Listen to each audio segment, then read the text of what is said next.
Hello divine souls. तो मैंने short भी इसी टॉपिक पर बनाई है कि जब आपकी आत्मा की जागृति करा दी जाती है, सबके तरीके अलग अलग होते हैं। थोड़ा ट्विन फ्लेम का पेनफुल है जर्नी, इसको सहना हर एक के बस की बात नहीं। तो कई तो इतना घबरा जाते हैं बच्चे, मुझे मतलब आंसर देते हैं कि मैं इसके लिए नहीं बना हूँ, नहीं बनी हूँ, मैंने ये नहीं करना, मैंने मेडिटेशन नहीं करनी, नाम जप नहीं करना, क्योंकि पेन दर्द इतना होता है, बर्दाश्त से बाहर हो जाता है। तो क्या करें, बच्चे भी क्या करें। हालांकि कंट्रैक्ट हमारा अपना ही होता है, लेकिन फिर भी कहीं ना कहीं से परमपिता परमात्मा, क्योंकि डिवाइन के अनुसार ही हमें जर्नी मिलती है। चाहे कॉन्ट्रैक्ट हमारा होता है, डिवाइन हर पल हमारी मदद करते हैं।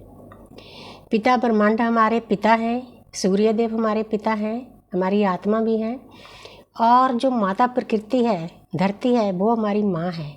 ये हमारे रियल माता पिता हैं। एक बात और बताना चाहती हूँ कि जब हम मेडिटेशन करते हैं तो यूनिवर्स की ऊर्जा के साथ, कॉस्मिक ऊर्जा के साथ कनेक्ट हो जाते हैं, तो हम एक चैनल बन जाते हैं। मैं हर वक्त चैनल बनने के लिए उस परमपिता परमात्मा का, दृश्य शक्तियों का शुक्रिया अदा करती हूँ कि इस कलयुग में आपने मुझे कितना बड़ा गिफ्ट दिया है, साधना के रास्ते पर डाला है। खासकर अपने ट्विन का शुक्रिया अदा करती हूँ, जो हमारी जुड़मा आत्मा है। अगर वो हमारे सामने ना आता तो मैं यहाँ तक नहीं पहुँच पाती। इसीलिए काफ़ी हद तक इस चीज़ का श्रेय उसको भी जाता है। मैं अपनी प्रेयर में हर वक्त उसको हील करती हूँ, उसके लिए प्रेयर करती हूँ, जैसे अपने परिवार के लिए करती हूँ, पूरी प्रकृति के लिए करती हूँ, तो उसके लिए भी करती हूँ। आपकी लाइफ अवेकनिंग के बाद बिल्कुल यू टर्न हो जाती है। आपका सोचने का ढंग, समझने का ढंग, रहने सहने का ढंग, आप प्रकृति के साथ जुड़ जाते हो। मैं तो अवेकनिंग के 8-10 साल पहले यूनिवर्स ने मुझे प्रकृति के साथ इतना जोड़ा। हालांकि मैं 30-35 साल से गार्डनिंग की शौकीन हूँ, गार्डन लवर हूँ, लेकिन इतने हाई लेवल पे मैंने ये काम नहीं किया था। जैसे कोई अदृश्य शक्ति मुझे खींचकर इस तरफ ले जाती है। मेरे बच्चे भी गुस्सा होते थे कि इतना, वो उनके लिए तो ये गंद लगता है। उनको ये नहीं पता कि ये जो पेड़ पौधे हैं, पक्षी हैं, तितलियां हैं, इनका क्या मीनिंग है। जब इंसान अर्थ पर आता है, उसकी मुट्ठियां बंद होती हैं। जब यहाँ से हर एक इंसान जाता है तो हाथ खुले होते हैं। जो कुछ भी हम अपनी पूरी लाइफ में चीज़ें लेते हैं, रुपया, पैसा, धन दौलत, घर बार, हर एक चीज़, चाहे वो 1 रुपए की है, कहाँ से आती है? प्रकृति से, नेचर से, मदर गाया से, मदर सोफिया से।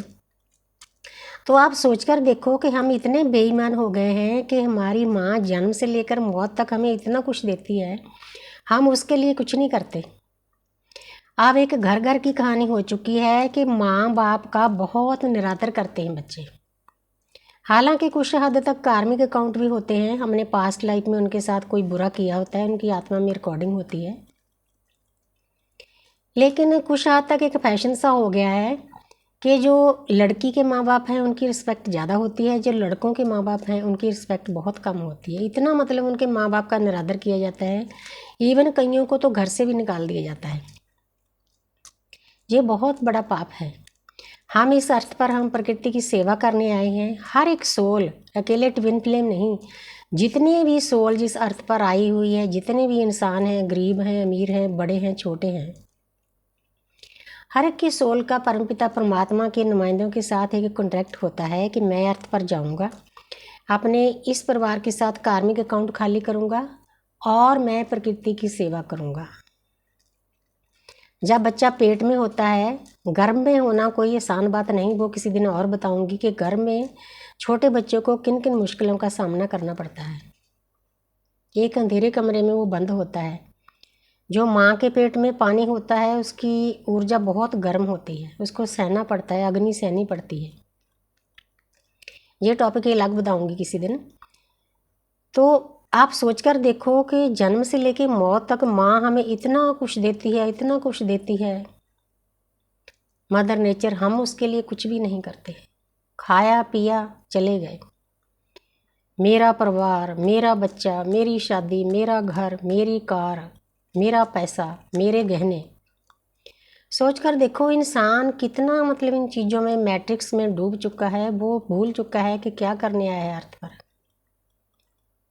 अपने असली घर में जाने के लिए उसको क्या करना चाहिए। मैं सभी को रिकमेंड करती हूँ, जितनी भी सोल्स मेरी इस वीडियो को देखेंगे, आप जीव आत्मा जगत की बुक जो इंग्लिश में पढ़ सकते हैं, द लॉ ऑफ स्पिरिट, वो इंग्लिश में मंगवा सकते हैं। जिनको इंग्लिश में थोड़ा मुश्किल लगता है, जैसे मुझे लगता है, मैं हिंदी में पढ़कर खुश हूँ, तो आप हिंदी में उसका वर्जन मंगवा सकते हैं, अमेजोन से मिल जाती है। जब उस बुक को आप ध्यान से पढ़ोगे ना, पहले तो जो लोग कलयुग में हैं उनका मन ही नहीं लगेगा उसको पढ़ने के लिए। उनके लिए ये फालतू की बातें हैं, उनको रुपया पैसा धन दौलत, तो लेडीज़ को देखो कितना अपने गहनों का घमंड होता है, मतलब मेरे पास डायमंड है, मेरे पास कुंदन है, मेरे पास सोना है, मेरे पास बड़ी गाड़ी है, बस इन चीज़ों में रुझे हुए हैं हम। हाँ, अगर परमात्मा ने दिया है हर वक्त उसका शुक्रिया अदा करो, उसकी कृपा से मिला है ना आपको। लेकिन आप फिर उसके बदले दूसरों को क्यों तंग करते हो, अपनी ईगो को दिखाते हो। ये बातें गलत है। जो काम हम करने के लिए आए हैं, आपकी लाइफ जब आपकी अवेकनिंग होती है, हमारी एक ना डॉक्टर चौहान होते थे, बहुत पुरानी बात है, मैंने उनकी मेडिसिन खाई थी, उनका मैंने लेक्चर भी सुना था। वो बोलते थे कि जो हमारा शरीर है ना, इसकी खुराक भोजन है, जो हमारा मन है उसकी खुराक जो चीज़ें हम आंखों से देखते हैं वो है। हम सोचते हैं कितना सुंदर था, कितनी सुंदर पिक्चर थी, कितना सुंदर गार्डन है, घर है, वो चीज़ें हमारे मन को खुश करती है। लेकिन हमारी आत्मा की जो खुराक होती है वो ज्ञान होता है, भक्ति होती है। हम ये चीज़ें भूल चुके हैं। जब आपकी अवेकनिंग करा दी जाती है, आपकी लाइफ यू टर्न हो जाती है, आस्ते आस्ते होता है सब कुछ, लोगों से कट जाते हो। कुछ यूनिवर्स जो लोग आपको तंग करते हैं, इस जर्नी में रुकावट डालते हैं, ऑटोमेटिकली उनसे ब्लॉक करवा दिया जाता है। क्योंकि ये दृश्य शक्तियों को सब पता होता है कि कौन से टाइम मेरे साधक को कौन सा इंसान तंग कर रहा है। हर पल उनके कैमरे की नज़र होती है। तो आप निंदा चुगली से दूर हो जाते हो। वैसे तो जिस आत्मा की अवेकनिंग कराई जाती है उसको ये चीज़ें बहुत कम पसंद होती है, वो दूसरों की सेवा करती है। मेरा अपनी लाइफ का अपना एक्सपीरियंस है, मेरे आसपास जितने भी लोग हैं मैंने सभी की सेवा की है। और मैं एक बात बताना चाहती हूँ कि मैं उनकी सेवा करके उनके गेट तक निकलती थी, मेरी निंदा शुरू हो जाती थी। मुझे सुन भी जाता था कि ये लोग मेरे बारे में ऐसा बोलते हैं। सोचकर देखो हमारे और उनमें कितना फ़र्क है। हम सेवा करके आसानी से अपने घर में आके अपना घर का काम करते हैं। जिनकी हम सेवा करके आए हैं उनका कैसे मन करता है निंदा करने को। कितने नेगेटिव लोग हैं, कितने कलयुगी लोग हैं, सोच कर देखो उनमें और हमारे में कितना फ़र्क है। पहले से ही हमारे किसी के साथ नहीं बनती, हम अकेला रहना पसंद करते हैं, अपनी एनर्जी में हम खुश रहते हैं। जब आपकी अवेकनिंग होती है तो आप उन लोगों से कट जाते हो, यूनिवर्स उनसे डिटैच कर देती है जो लोग निंदा चुगली करते हैं। मेरी अपने आसपास अपने जितने भी मेरे रिश्ते नाते थे समाज में, उन बहुत बहस हुई मेरी इन बातों से। मैं उनको रोकती थी कि निंदा मत करो। क्यों करते हो निंदा? जितने टाइम में आप निंदा करते हो परमात्मा का नाम लो, लेकिन वो नहीं रुक सकते। उनकी खुराक बन चुकी है निंदा। उनका खाना हजम नहीं होता जितनी देर वो लोगों की निंदा नहीं करते। जिन लोगों की निंदा करते हैं, मेरी इस गाँव में, इस शहर में इतनी ज़्यादा निंदा हुई है।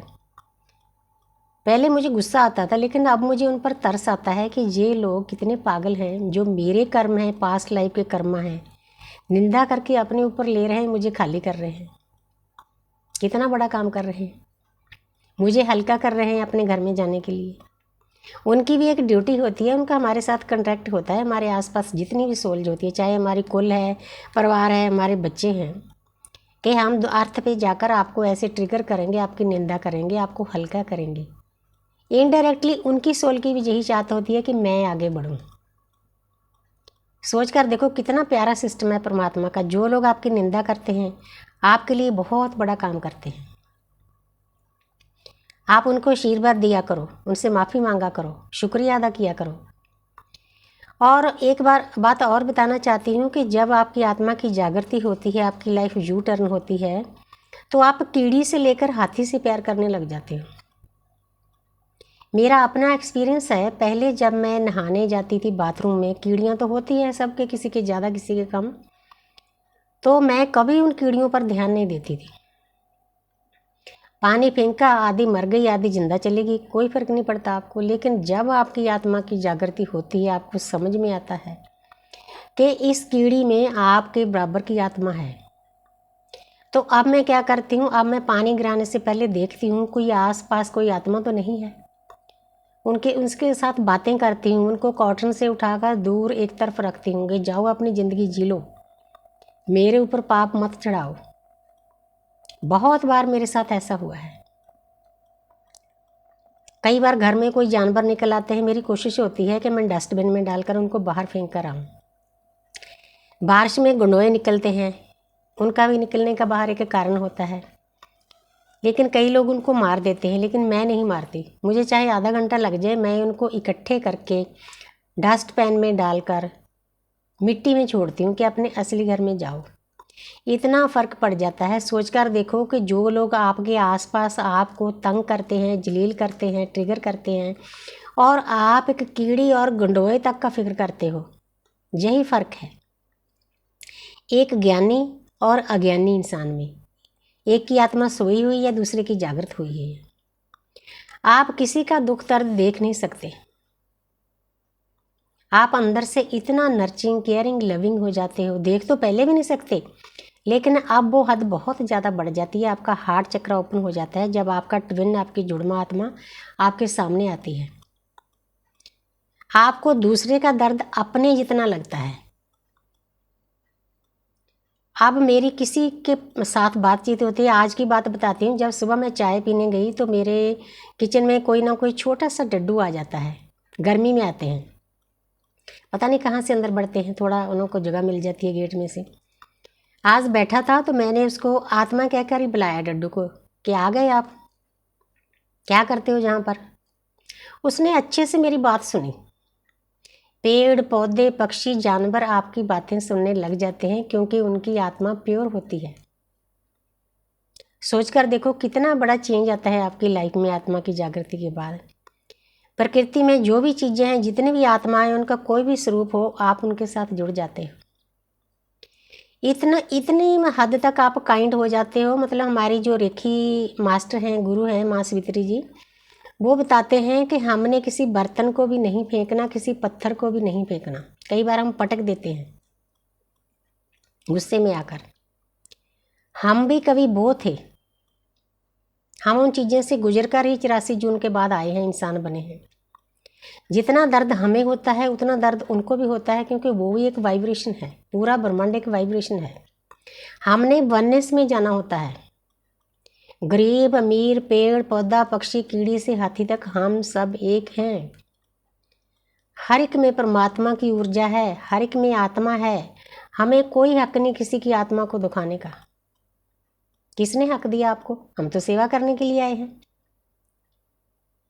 तो सोचकर देखो, इसीलिए किसी के साथ हमारी बनती नहीं।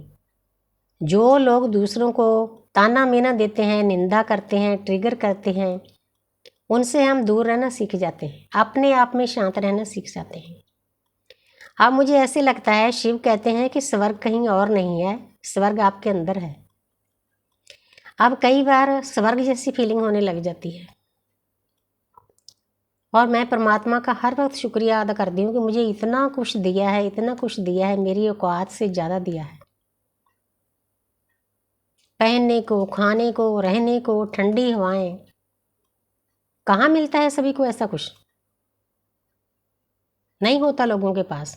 खाना तक नहीं होता, पहनने के लिए कपड़ा तक नहीं होता। आप बहुत खुशकिस्मत हो कि आपको इस जन्म में इतना कुछ मिला है। ग्रैटिट्यूड अदा करो। यूनिवर्स ग्रैटिट्यूड की भूखी है, आमना की भूखी है। देवी देवता सब यही चाहते हैं। तो मुझे उम्मीद है कि छोटे छोटे शब्दों में मैंने बताया है कि आपकी लाइफ यू टर्न हो जाती है आफ्टर अवेकनिंग, क्या चेंजेज आते हैं। तो thank you universe, thank you angels.